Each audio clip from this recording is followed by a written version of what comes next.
ఈరోజు మాట్లాడుకోవడానికి రెండు టాపిక్లు ఉన్నాయి.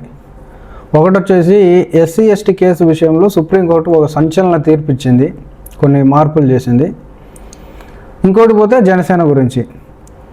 ఈ జనసేన గురించి మాట్లాడడానికి నేను చాలా ఎక్కువగా అవాయిడ్ చేస్తున్నా. ఎందుకంటే కొందరు తెలియని మూర్ఖులు ఆ జనసేన పార్టీకి సంబంధించిన వాళ్ళు, నువ్వు వైసీపీ వాడివి, జనసేన అంటే యాంటీ అది ఇది అంటుండ్రు.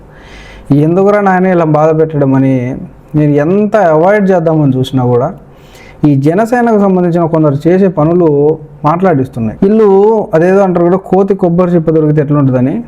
రాక పదవిలోకి వస్తే, పదవి అంటే వీళ్ళకేదో కొమ్ములు వచ్చినట్టు ఫీల్ అయ్యి ప్రజల్ని ఇబ్బంది పెడుతూ అసలు చాలా గందరగోళం, ఎప్పటిలేని రాజకీయం ఆంధ్రప్రదేశ్లో చేస్తున్నారు. అంత నీచమైన రాజకీయం చేస్తున్నారు. ఒక రజక కులానికి సంబంధించినటువంటి ఒక సాధారణమైన వ్యక్తి సోషల్ మీడియా వేదికగా మన ఉప ముఖ్యమంత్రి పవన్ కళ్యాణ్ను ప్రశ్నించాడని, పవన్ కళ్యాణ్ని అతని తప్పులను విమర్శించాడని జనసేన పార్టీకి సంబంధించిన కొందరు అతని ఇంటిపై దాడి చేసి కొట్టి అతని కుటుంబాన్ని ఇబ్బంది పెట్టి మోకాళ్ళపై కూర్చోబెట్టి వీడియోలు చేస్తూ ఆ వీడియో ముఖంగా పవన్ కళ్యాణ్కి సారీ చెప్తూ మళ్ళీ పవన్ కళ్యాణ్ గురించి మాట్లాడినని క్షమాపణ చెప్పిస్తూ వీడియోలు చేశారు. అంటే ప్రజలు, ఇది మన దేశం జనసేన వాళ్ళకి కానీ జనసేన నాయకుడికి కానీ అధినేతకు కానీ తెలియదేమో, మన దేశం ప్రజాస్వామ్య దేశం. ప్రజలే ప్రభుత్వాన్ని ప్రశ్నించేది. అంటే మీరు చేస్తున్న తప్పులను ప్రశ్నిస్తే మీరు ఇండ్ల మీద పోయి కొట్టి దాడులు చేసి వాళ్ళని హింసించి వాళ్ళని మోకాళ్ళపై కూర్చోబెట్టి మీ పవన్ కళ్యాణ్కు సారీలు చెప్పించి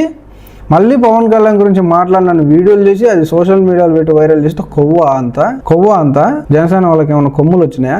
అసలు వీళ్ళ గురించి నేను మాట్లాడకూడదని అనుకుంటా. వీళ్ళు చేసే ఏదో పనుల వలన మాట్లాడాల్సి. కాబట్టి ఈ రెండు వీడియోలు మన ఛానల్లో రేపు రిలీజ్ అవుతాయి. సుప్రీంకోర్టు తీర్పు విషయంలో వీడియో మాక్సిమం సోమవారం రిలీజ్ అయింది. ఈ జనసేనకు సంబంధించిన వీడియో రేపు మన ఛానల్లో రిలీజ్ అవుతుంది. ఎవరు కూడా మిస్ అవ్వద్దు.